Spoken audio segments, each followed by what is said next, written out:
Good day, everyone. Welcome to Blacklogic.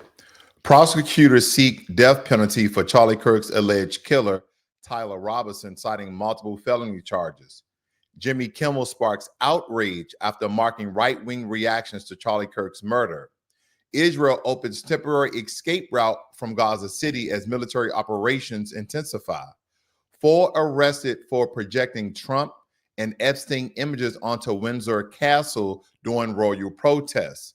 And the analysis exposes Tethers, limiting Black American wealth and economic advancement. And not just your tethers from the Caribbean and Africa, but those tethers that you may not even see.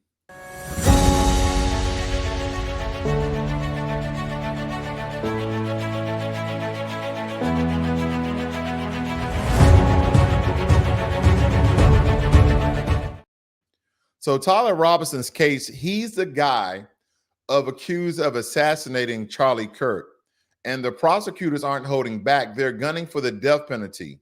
Charges, aggravated murder, obstruction, and witness tampering. And conservatives are crying that Charlie Kirk is now a martyr. And left-leaning outlets are downplaying it, but make no mistake, this trial could define election year violence. I once read a book about how to start a civil war. And I wasn't going to jump into this quickly because I was going to show you my digital library, but I think I will quickly, if I can find that book. And if anybody wants this book, I will send it to you via email. Just leave your email inside of the comment section below. Now, this is my digital library. I also have hard books as well.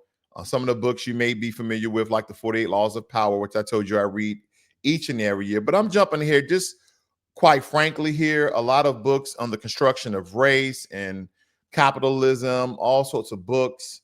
I just want to point out there is a book regarding how to start a civil war. And this is the making, and it kind of reminded me of this particular book. Now, I won't bore you too long as I'm searching for this live, but nonetheless, if you need that book, I'll then looking here. Here it is, How Civil Wars Start and How to Stop Them. There it is. Now, that was the book that I was referring to, no less. Okay. So again, if anybody wants to have that book, I would send it to you free of charge. Believe it or not, it's a really good book, and understanding how civil wars can actually start and how we can prevent them from starting altogether. Some really good ideas within that book. But I wanted to point that out very early because, again, by making someone a martyr, this is how you spark riots, protests, and all other sorts of things that, again, there's tactics and strategy the way to stop this so America stays more civil than in the past. I'll just keep it as that. All right, let's move on. So Jimmy Kimmel's in hot water again, and this time for marking the right-wing reaction to Charlie Kirk's killing. He called out how quickly people politicized it, even saying Kirk's MAGA martyr status is a joke. And critics say Kimmel crossed the line, especially after the family public grieving, and late night TV just got a little bit darker. So they're basically saying that Jimmy Kimmel was insensitive to the death of Charlie Kirk because so many people are mourning him, etc. Now, I'll jump right down here to the meats and potatoes, says what to know. On Monday, Kimmel took aim at Trump supporters.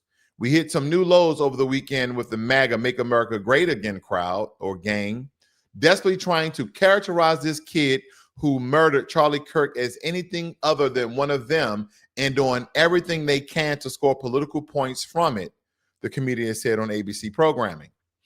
Following Kimmel's MAGA comments, he marked Trump's public response to the fatal shooting. When asked by a reporter how he was holding up, Trump had said, "I think very good," before speaking about the White House ballroom construction. He's at the fourth stage of grief. Construction, Kimmel said through audience laugh. This is not how an adult grieves the murder of someone he called a friend. This is how a 4-year-old mourns a goldfish. So he was making jokes about the way President Trump responded to the death of Charlie Kirk. Now, I wonder if this is too soon or this is very insensitive. It really matters on what side you take. Are you on the side that you was a Charlie Kirk supporter, or you listened to him, you was a subscriber, you're right wing, you're conservative, or you're on the other side? Now, granted, there are some people, quote unquote, on the Democratic liberal side that are not celebrating. There's a lot of people not celebrating Charlie Kirk's death. There's a lot of people not even mourning it, but there are people on the left as well that's mourning this, and in some regards politicizing it. And I think it needs to be called out, but not, again, this is my opinion. Is it too soon for him to crack jokes about it? Let's talk about it lawfully. Freedom of speech. I said this a lot of times because it's important. Martin Luther King got killed for the things he said, not the things he did. Now, he was making headways. He was leading a charge on civil rights, but that came by the way of protesting, marching, speaking, and preaching. Malcolm X got murdered because of the things he said. Charlie Kirk got killed because of things he said, and some people who he incited hate, he incited slurs, he was telling lies. No matter if you're telling the truth or lies, people in the past, very prominent figures, have gotten killed because of the things that they said. So in America, we have the Constitution that grants you the freedom of speech.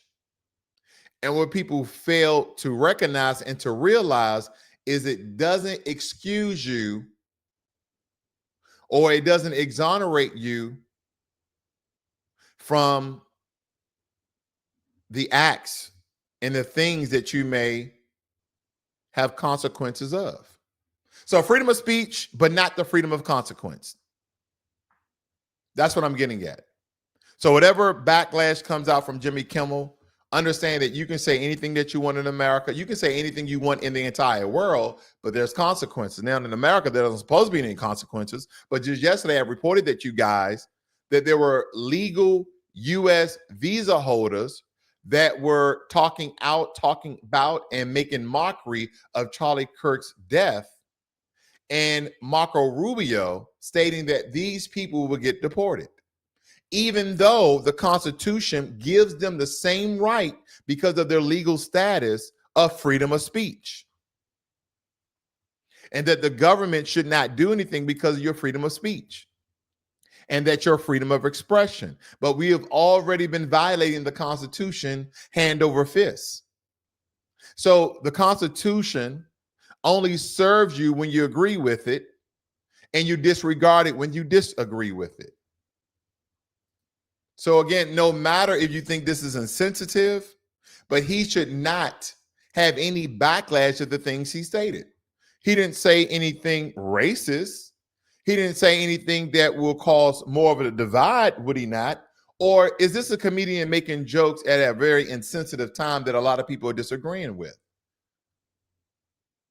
I'll let you guys be the judge.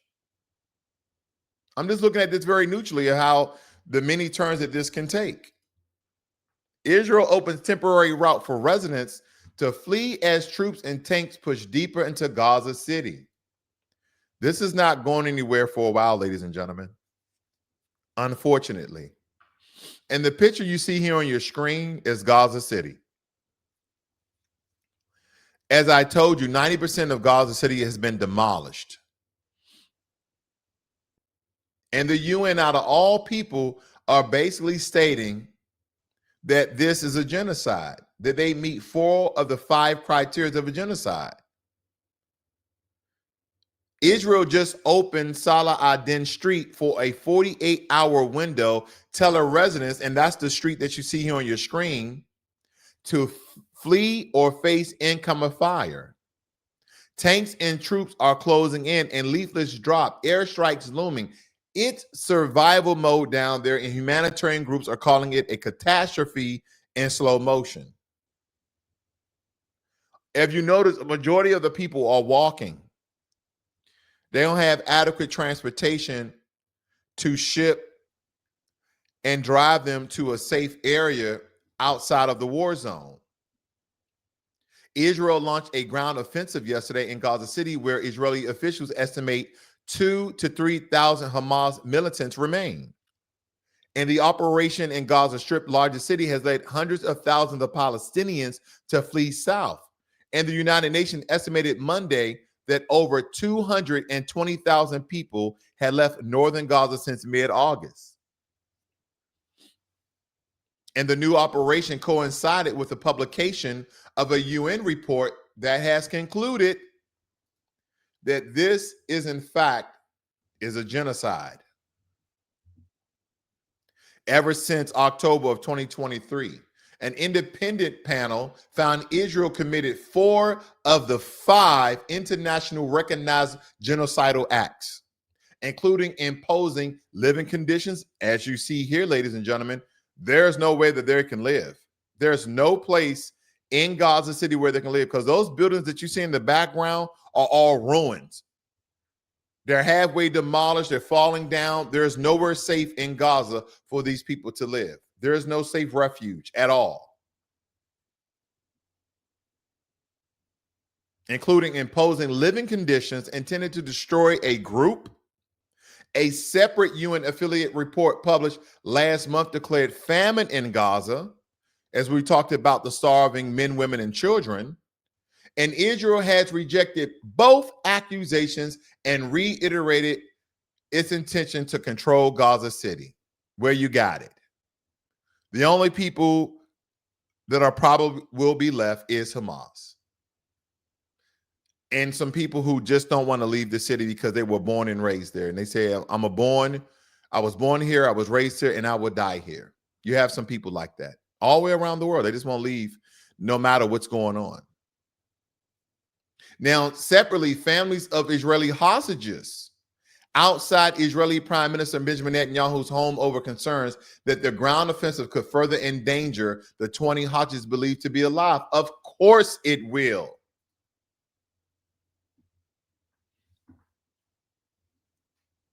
I don't know if you guys been thinking this, but I've been thinking this. What leverage does Hamas have other than those 20 hostages?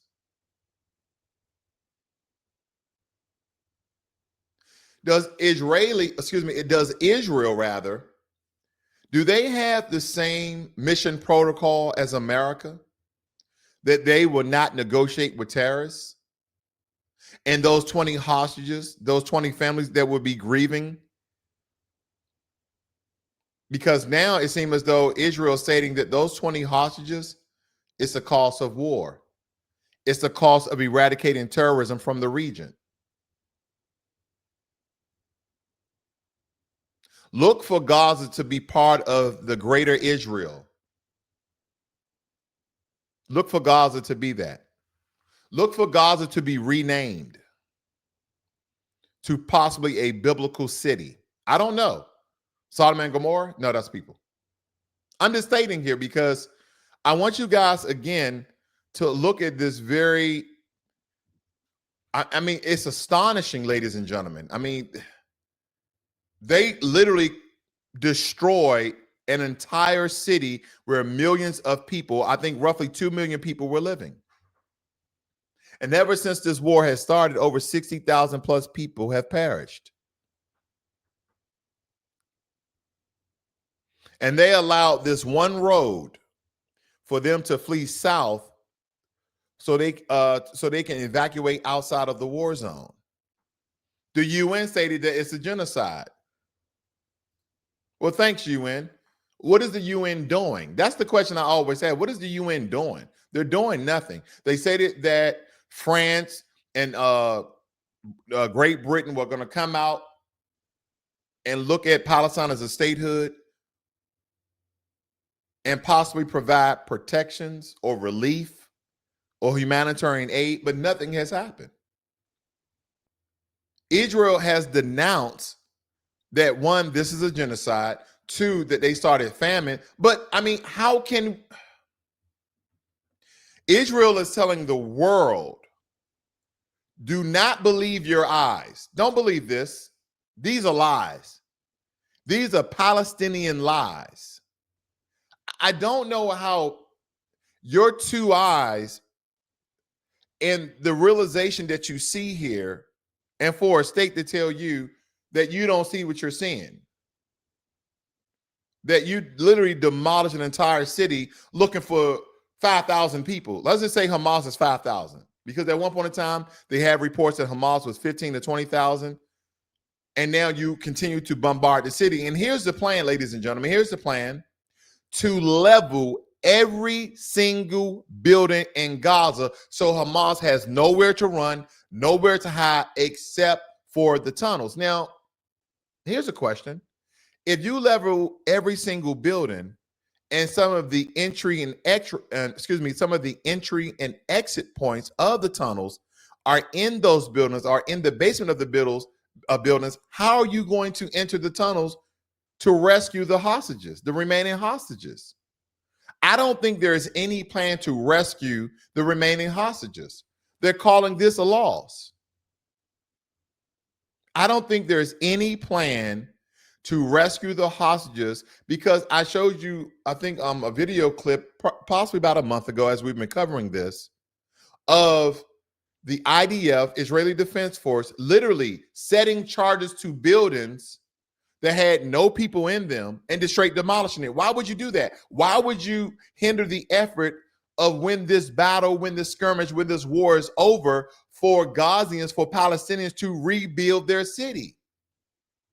If there's no one in the building, again, I believe the reason or the answer is so Hamas has no safe refuge to hide and escape the IDF. That's what they will probably say. But again, Israel had advanced technology. They have the same technology that America has. You know why? Some of them, they've stolen some of our technology, and we know this. We're okay with it because they're allies, right? That's what the reports have.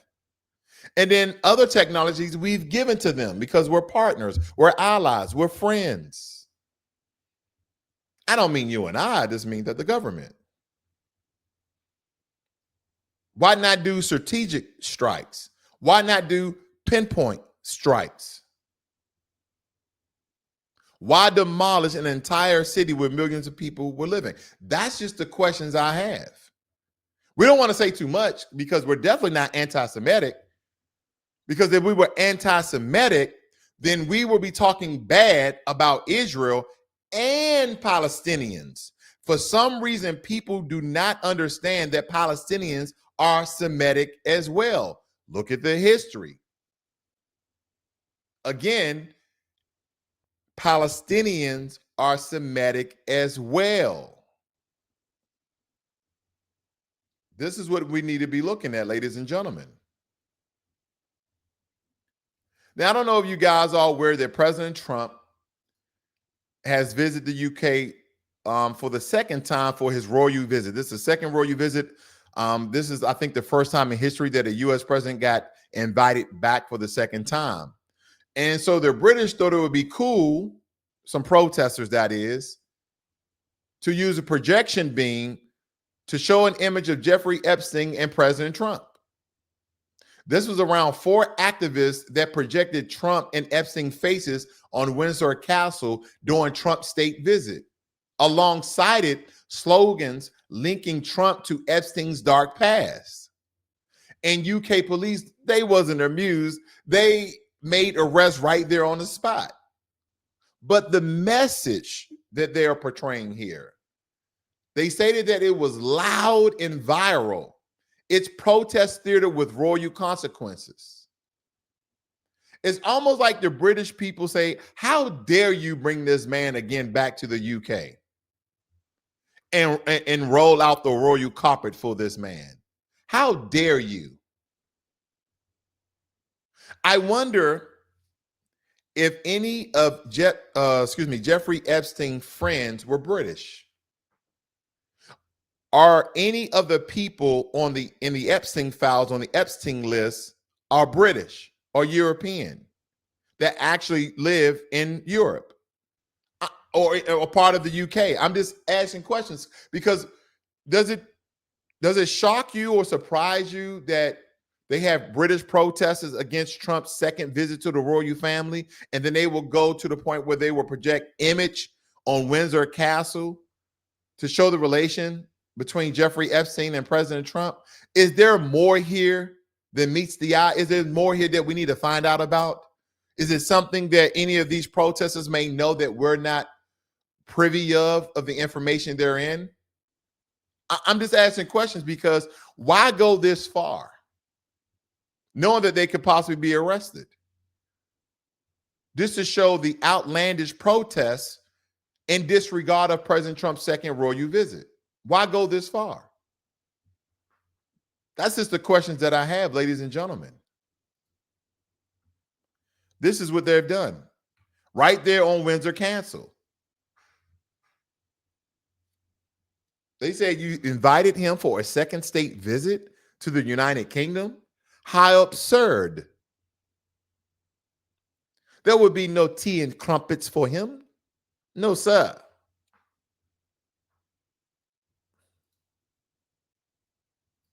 That is what's going on in the world. Now, for this last segment, ladies and gentlemen, let's get into the real. Black Americans still stuck in what many are calling economic tethers. It's not just about jobs or money. It's policies, housing gaps, inherent disparities, and systematic exclusion. And if you read the book, New Jim Crow, some people are calling it the New Jim Crow. Just dressed in business casual, the chains are invisible, but they're still tight.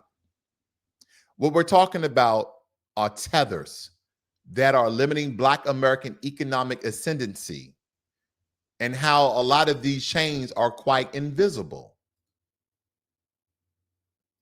We need to end xenophobia. And the graphic that you see on your screen here, ladies and gentlemen, the people who are in chains are Black Americans. The Black people in the background are African and Caribbean immigrants. And the people that are on the right side of them, and depending on the where you're viewing this, on the left side of them are white people. No matter where they're from, American, Europe, no matter. I wanted to give you a great depiction because it's important that you see the change. That's what I call the tethers.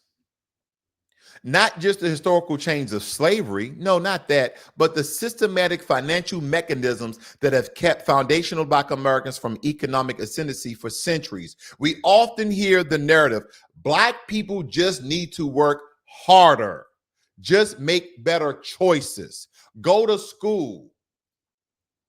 That is what we hear all the darn time. Oh, you need to work harder. You need a second job. You need a third job. You're lazy. Get off your butts. Go to school. Read better. Do better. But beneath that narrative are the invisible restrictions we're about to unpack. Restrictions forged after emancipation, tightened on the 20th century, and still binding us today. We're talking about the roots of restriction, ladies and gentlemen. After slavery ended, freedom wasn't truly free. Sharecropping, convict leasing, and debt peonage kept Black people tied to white wealth. Did you guys ever read Dr. Claude Anderson's Black Labor, White Wealth? Did you guys ever read this book right here? This is a really good book, no less. And as I told you, I wanted to show you this a couple books to show you some of the research I've done, the books that I've read. Let me show you this very quickly. Here's a great book, The Origin of Capitalism, okay, by Ellen Wood. Here's another book, A Brief History of Neoliberalism by David Harvey. And if you want any of these books that I'm showing you here today, ladies and gentlemen, just leave it in the comment section with your email and I will email it to you. Or in some, you can do a private message through YouTube and I will still email it to you, okay? If you want the books that I'm referring to. And then there's other books. I just wanted to show you some of the top 2 books, but I wanted to give you that information. So you're like, where is he getting this information from? Is he talking out the side of his neck? Because I know a lot of people have been putting certain comments in my mentions about some of the things I've been stating. The only question I have is prove me wrong. People say, oh, you're speaking BS. Okay, no context, no evidence, no proof, no statistics, no metrics, no data, no nothing. See, you cannot argue with the truth, but people will just try to be vulgar and use profanity and say disparaging things. But I don't care. Because, ladies and gentlemen, Black labor, white wealth. We know who built this economic powerhouse here in America. Families who should have been planting seeds for intergenerational prosperity were instead planting crops they didn't own. Black labor, white wealth. Neoliberalism, capitalism. And with this sharecropping on land they couldn't keep, paying debts they could never escape. Then came the banks. Why Black people are in the economic position that they're in today? Oh, they just don't work long. What about the banks? What about the now of loans? What about redlining entire neighborhoods, putting highways and railroad tracks and ponds and lakes where Black neighborhoods were, where we had a substantial amount of wealth? You could work your whole life, save every penny, and still be denied the ability to buy property or secure credit. That's not a bad decision. That is a system designed to hold you back. Well, Blacklogic, there's some Black people doing well. There's some Black billionaires, some Black millionaires. That is smoke and mirrors. That is the mirage that they give you, that only a couple of us are doing well. We have 10% of people in Black America doing well, while 90% live in a potential state of squalor. Even though that, roughly half of us live in the middle class. But look at the conditions that we live in the middle class. And the only reason why we say we live in the middle class is because according to the salary that they consider a middle class, $50,000. But when you live in cities like DC, New York, LA, $50,000 is pennies. Then you should move to different cities. Well, in other cities and in other states, the same jobs and opportunities do not exist. Then if you say, well, you should start your own business, then there's some people who will not do business with Black businesses. When they find out that the CEO, that the owner, that the founder is Black, they tend not to do business with it. So we have to literally, if we start business, stay around a Black community, or if we start a business, never show them that I'm the CEO, never show them that I'm the founder. The system designed to hold you back. People don't want to talk about it. Fast forward to the 1940s and 1950s, the GI Bill was supposed to be a ticket to the middle class. But believe me, many Black veterans who fought, bled, and died for this country were cut out of its promises. They were denied mortgages, denied education, denied the opportunities white veterans leveraged to build wealth. Urban renewal, that's another tether. Thriving Black neighborhoods, self-sufficient communities like Tulsa Greenwood District and the other Black Wall Streets, DC, will bulldoze under the banner of progress. Highways cut through Black business corridors, displacing families and destroying wealth networks. Meanwhile, white flight to the suburbs created locked vaults of generational wealth that were hoarded away, inaccessible to Black Americans. I thought about, would it be white flight, redlining, or gentrification? To me, they're all the same thing. They're just different amalgamations and different transformation of how certain demographic people move and transfer wealth. That's what it is to me.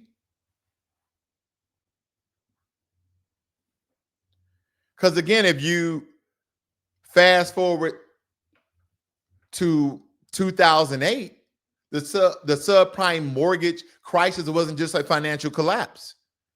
It was a targeted detonation because Black homeowners were disproportionately steered into predatory loans, even when they qualify for safer ones.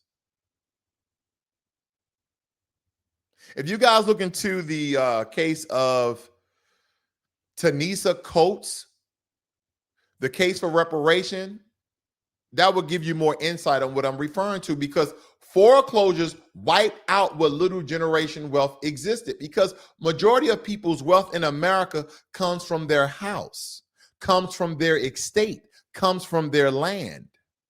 So when you have predatory lending loans, and they knew that a lot of these people could not afford it, because granted, if you just have a job, you're working every day, you go up to the bank, you say, hey, how much can I afford to buy a house? You show them your credit, you show them your pay stubs, your income, you show them your wages, whatever. You show them your investment accounts, your 401ks. You say, how much house can I afford?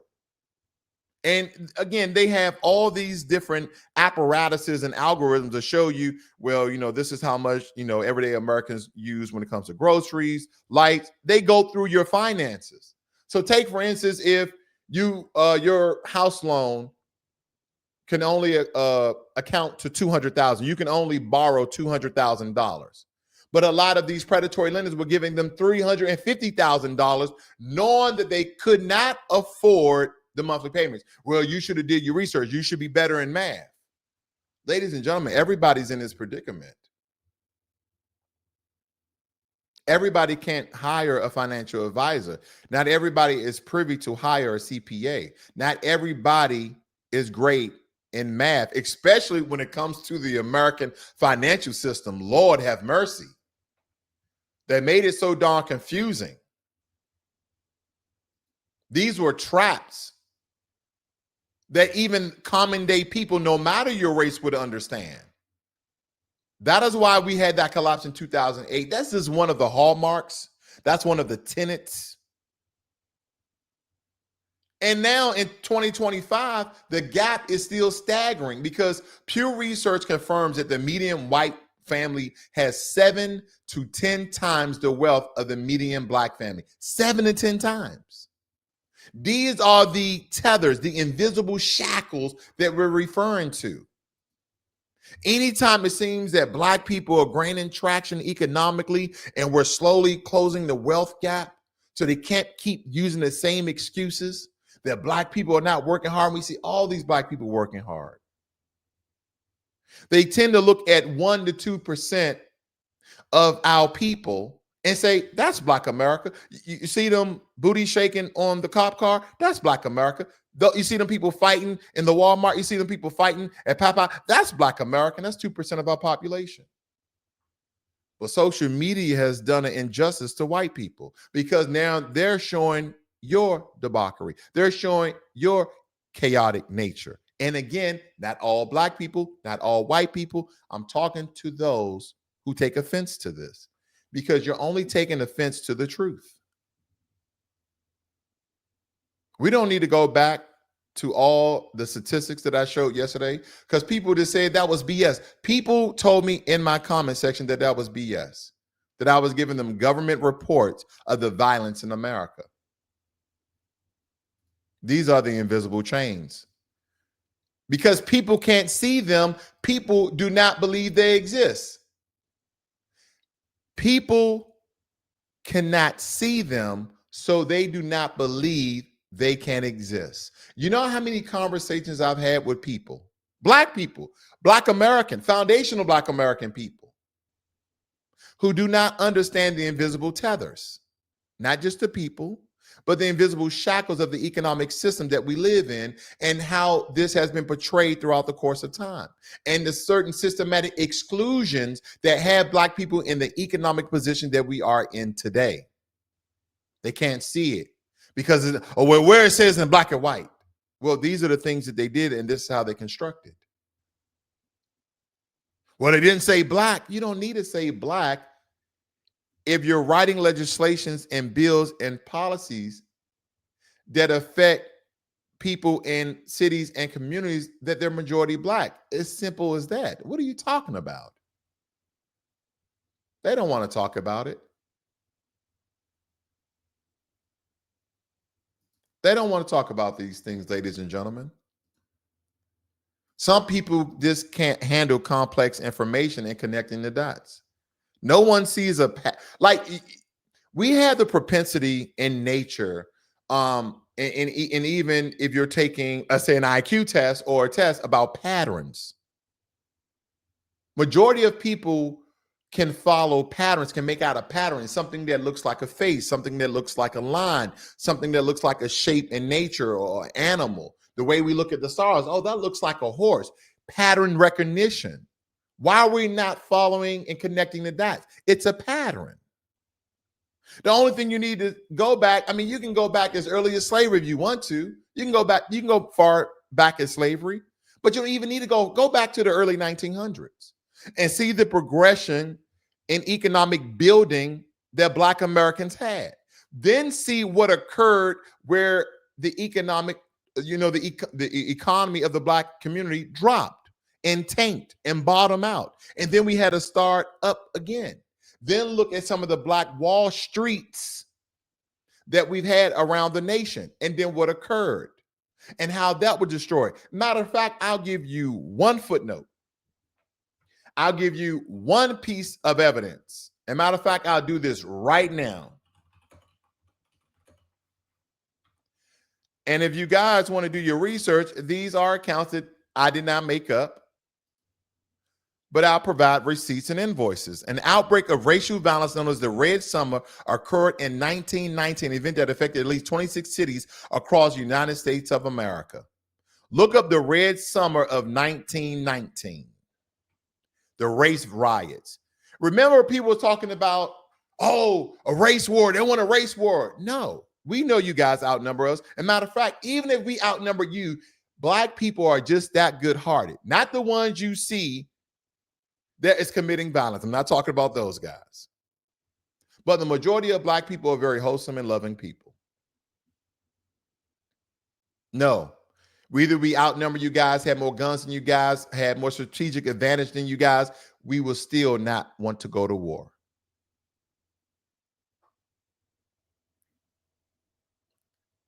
This is a summer. This is the Red Summer of 1919. Let me just pop this up so I can show you guys what I'm referring to. American servicemen returned from the First World War only to find a new type of violent conflict waiting for them at home. An outbreak of racial violence known as the Red Summer occurred in 1919, an event that affected at least 26 cities across the U.S. Racial tensions across the U.S. were exacerbated by the discharge of millions of military personnel back to their homes and domestic lives following the end of the war. Competition for opportunities in post-war America, combined with a radically changed social landscape, placed whites and Blacks in conflict with one another, leading to tragic results. World War I intensified the Great Migration, the mass immigration of Black Americans from the rural South to the industrial North and Midwest in the hopes of escaping the poverty and discrimination of the Jim Crow laws.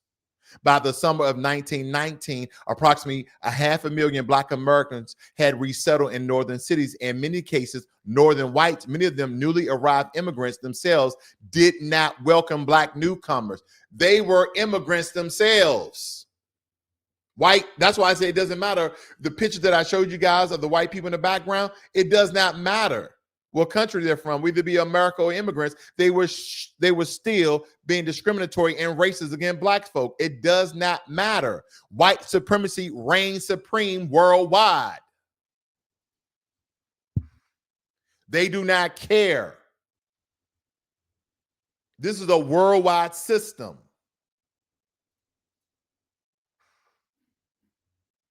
Whether the war ended, many returned servicemen resented that their vacated jobs, listen, had been taken mostly by Black Americans. Black laborers have already suffered from a negative reputation in the white working community for their use as low-wage earners, strike breakers, or scabs. So Black Americans were the first scabs who would keep factories in operation while the employees went on strike. The situation was made worse in the aftermath of the Russian Revolution of 1917. Many officials and others with little or no evidence suspected Black workers of being pawns of Russian oligarchs. Ladies and gentlemen, are you connecting the dots here? Did you guys miss it? Now, I'm just going to read it once more and we're going to move on, I promise. But I want to make sure you guys connect the dots here. When the war ended, many returning servicemen, let me highlight this, okay, and blow it up even more in case you guys are on your cell phones.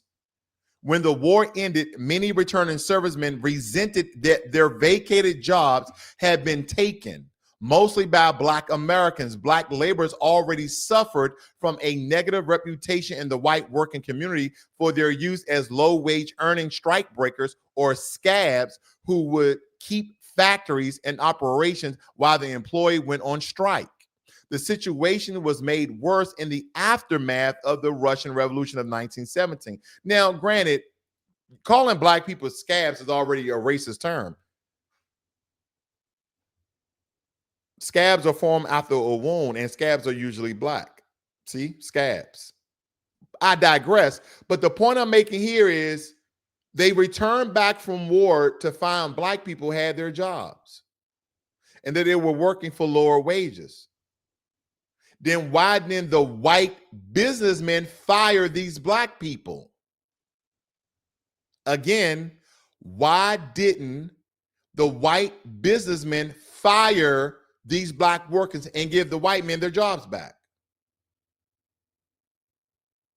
Because of money, because of capitalism, because of economics, because they were making hand over fist 200 to 300% more. Because if I was paying you $5, we're talking about the early 1900s, okay, I may be off a cent or two. If I'm paying you $5 an hour and I'm paying this Negro $1.75 an hour, then why in the hell would I hire you back? You was working 8 hours a day, he's working 12 hours a day, and I'm not paying him any overtime. And then when you guys go on strike because of unions and you want to make more money, I hire Black people because they're coming in and making less than what you have. They're working more hours and they're working harder. Because why would I hire them if they're not skilled workers? Why would I keep them on board? This is about money. Do I need to do a breakdown of white economics? The same illegal immigrants that white farmers and white businessmen hire, they're the ones who putting American citizens out of work. They're the same ones depressing American wages. Why in the hell would I hire a foundational Black American? Why in the hell would I hire a white American, Hispanic American, Asian American, and I can hire people who are illegal immigrants from Mexico, Central America, Africa, the Caribbean, Eastern Europe, China, and India? They're going to eggs and take far less than you American citizens. They've been doing this for hundreds of years. And they use the people as pawns and they divide us as such. Come on now, connect the dots. It says it right here. They said that they took the job. No, they didn't. They were offered the job. And what these businessmen were going to do? All the good old boys went to war. The only people they had left because at a certain time in American history, they wouldn't allow a great many of us to join and fight for our country. They wouldn't allow us to do it. But we had some Black soldiers, Black Marines, Black soldiers, Black sailors, Black airmen, airwomen and such. But we still had a large population back here looking for jobs, still working on plantations. So when the good old boys left the factories in the industrial north, we did the great migration. Like I say, there's jobs up north and we can get the hell out of the South because of Jim Crow. And then some tethers, oh, you guys flee. We flee to a different part of our country. You guys fleed from your country and you're the majority of your country and you control your own government. It's the difference. We can use the word flee. It's okay. These are the invisible chains and these are the tethers exposed. Now let's add another layer. Immigration. All immigrants, legal and illegal, depress wages by increasing labor supply. Because the National Academies of Science have shown that immigration can lower wages for Native workers in similar industries, mostly those without college degrees.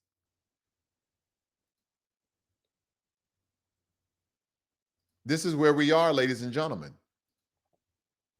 Now, for foundational Black Americans, this isn't just economic theory, it's lived experience. From the Great Migration onward, Black workers fought for industrial and service jobs only to see wages undermined by waves of cheaper immigrant labor. George Borges, Harvard economist, has documented how immigration disproportionately harms Black employment and earnings.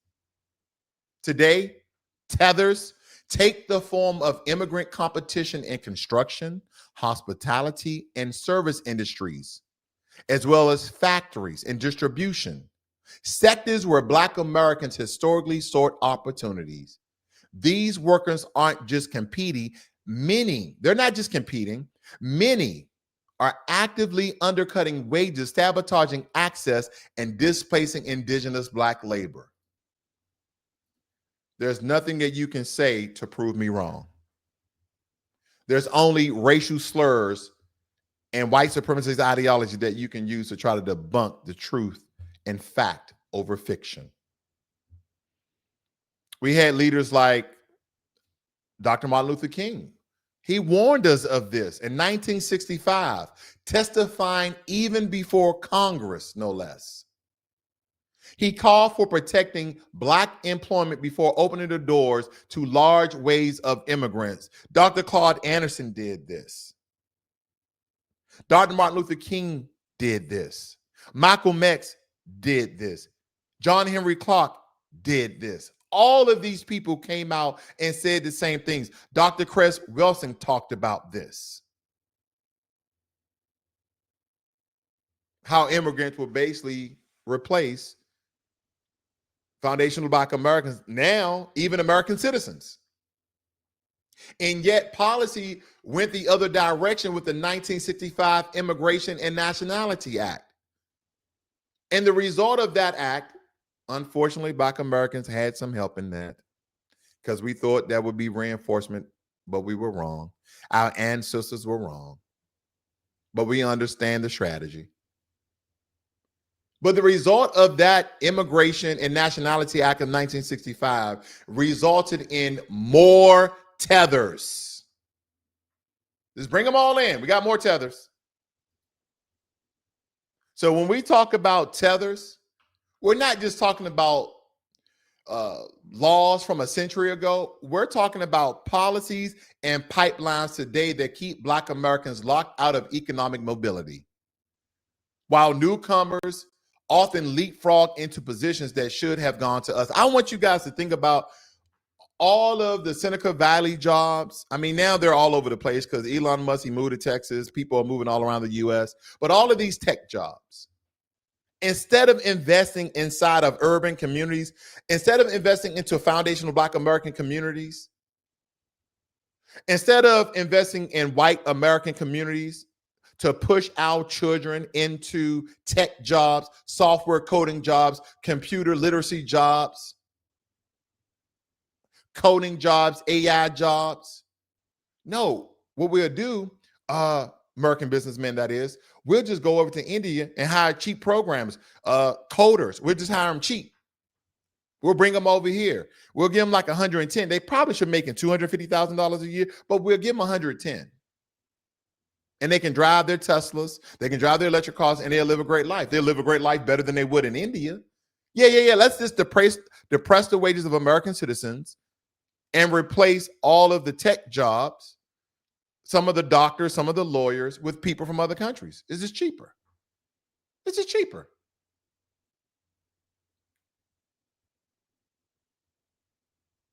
That's how you leapfrog people. So what do we do? That's the question. What do? We break the tethers. That means real policies, reparations, targeted investment, and equitable credit systems that correct history's theft. It means building our own community wealth, supporting Black-owned businesses, teaching financial literacy, creating cooperatives, and demanding protection for Black workers from wage depression caused by unchecked immigration. That's how you break it. It means advocacy and vigilance. Not just at the ballot box. Lord have mercy, not at the ballot box, not just voting for conservative or Republican or Democrat or independent or liberal, whatever, not just at the ballot box, but in the boardrooms, in city halls, and in classrooms. Because if we don't fight for foundational Black Americans, no one else will. Ladies and gentlemen, we have no friends. You know why they use that term, that we have no friends? Because we understand push come to shove. The allies that we have that may speak up for us, that may march with us, that may protest with us, when push come to shove, they will disappear. Why would I stand with a people and I cannot relate? Why would I stand with a people and I don't look like them? Why would I stand with the people and we share no common interest? Why would I stand with the people and we're not culturally binded? The only culturally binded that we have in this country are with other Americans, no matter their race. Even if they understand Black depression, the Black struggle, the Black downward mobility in reference in economics, even if they understand everything we've been through, everything that we go through, all the exclusions that occur on whatever level that they do, push come to shove, they will tuck tail and run. That is my opinion. That doesn't mean that we shouldn't do business with other groups of people. That would be asinine. We are American citizens, and business and capitalism is the way of life. And do not forget, America is not simply a capitalist society. We are a hybrid. We have bits of capitalism and socialism. Just look at all of the government programs that fork out money to different groups of people, especially immigrants.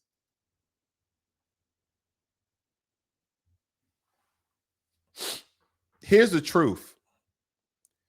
Until these tethers are cut, and again, if you guys are just tuning in, I'm not just talking about people when I'm talking about tethers. I'm talking about the invisible tethers as well. When we talk about the economics of foundational Black Americans, okay? There are systematic tethers that people can't see that happens within the system that prevents us from moving upward when it comes to economics. And I'm talking about tethers from other countries. Black Americans, we are running a race we were never meant to win. But the movement, we exposed them. The moment we exposed them, and the moment we name immigration, redlining, predatory lending, and suburban hoarding as the chains they are, we reclaim the power to break free. We have to expose these things. We have to call it out. We have to go to the courtrooms. We have to go to the lobbies and be lobbyists. So I'll leave you with this. Are you willing to see the change for what they are? Or are you just going to continue to believe in that they are invisible and that there's no change at all? That I'm just making excuses. I'm making excuses for us to be lazy.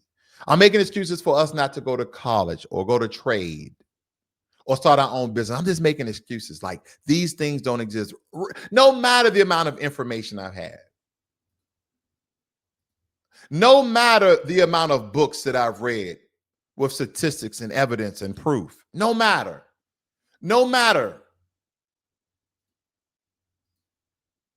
Are you willing to see the change? And more importantly, are you ready to help break them? There are certain questions, but that's the only one I have for you.